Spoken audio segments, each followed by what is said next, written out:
Dan di dalam kitab Aslu Sifati Salatin Nabi sallallahu alaihi wasallam, yaitu kitab induk dari sifat salat Nabi sallallahu alaihi wasallam, penulis rahimahullah menyebutkan dalam permasalahan ini ada khilaf ulama.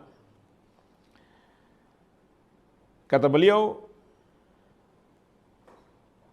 ulama beda pendapat kemana seharusnya pandangan mata ketika sholat. Imam Malik berpendapat menghadap ke arah kiblat. Ini pendapat yang pertama. Dan jemaah sekalian, ini juga mengingatkan kita bahwa penulis rahimahullah sebenarnya tidaklah berusaha membuat pendapat-pendapat baru dalam memahami hadis-hadis Nabi sallallahu alaihi wasallam. Tapi beliau juga merujuk ke buku-buku atau pendapat-pendapat para ulama terdahulu. Hanya saja sebagian orang tidak tahu karena mereka hanya membaca di buku sifat solat Nabi sallallahu alaihi wasallam, padahal itu ringkasan. Ada buku asalnya yang terdiri dari 3 jilid. Maka di sini saya akan menukil penjelasan beliau dari buku asal tersebut. Jadi pendapat yang pertama, pendapat Imam Malik, melihat ke arah kiblat.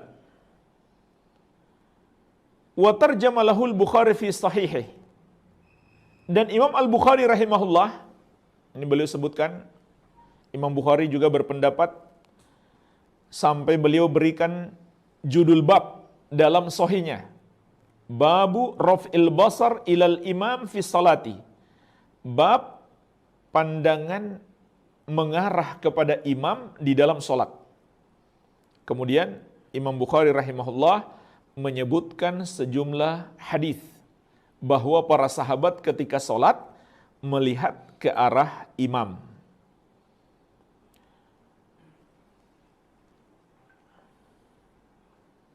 Wa dhahaba Syafi'i wal Kufiyun wa huwa sahih min madhhabil Hanafiyah ila annahu yustahabbu lil musalli an-nadhar ila mawdi'i sujudihi.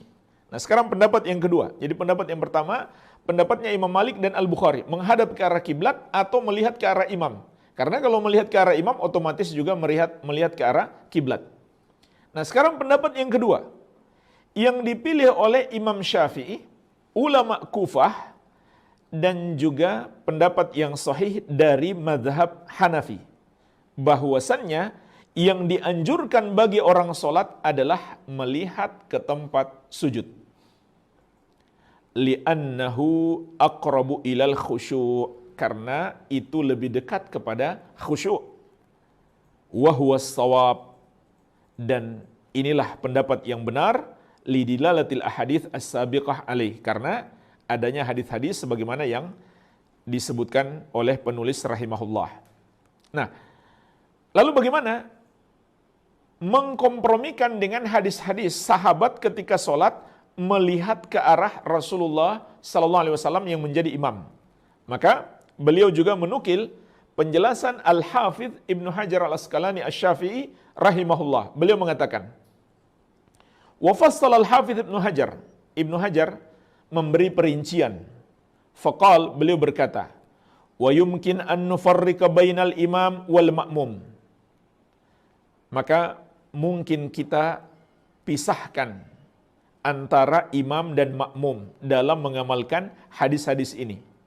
Fayustahabbu lil imam an-nadhar ila mawdi'is sujud. Dianjurkan bagi imam melihat ke tempat sujud. Wa kadzalikal ma'mum, begitu pula makmum, illa haitsu yahtaju ila muraqabati imamihi, kecuali apabila makmum perlu untuk mengetahui keadaan imamnya, maka tidak mengapa makmum melihat ke arah imam. Ya, biasanya kalau kita di satu masjid yang pengeras suaranya kecil, apalagi di masa Nabi SAW, nggak ada pengeras suara, sehingga mereka khawatir Nabi SAW telah ruku dan tidak kedengaran, maka mereka perlu melihat ke arah Rasulullah SAW. Maka ini boleh. Jadi kalau saat ini terjadi, kita khawatir suara imam tidak kedengaran,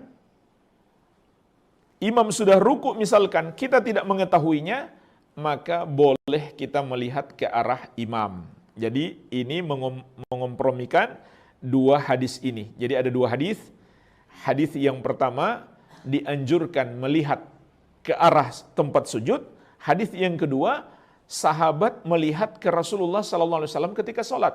Maka kata Ibnu Hajar, mereka melihat kepada Rasulullah SAW hanyalah ketika dibutuhkan. Sama dengan sholatnya imam, dia menghadap ke tempat sujud. Jadi ini pendapat yang lebih tepat. Ini yang dipilih oleh Imam Syafi'i, ulama Kufah, begitu pula Imam Hanafi, dan yang dikuatkan oleh penulis. Pendapat yang benar, yang dianjurkan adalah melihat ke tempat sujud. Adapun melihat ke arah kiblat atau ke arah imam, hanya ketika kita merasa perlu. Jangan-jangan imam sudah rubah posisi karena suaranya pelan, kita nggak kedengaran. Itu diantara sebabnya. Baik.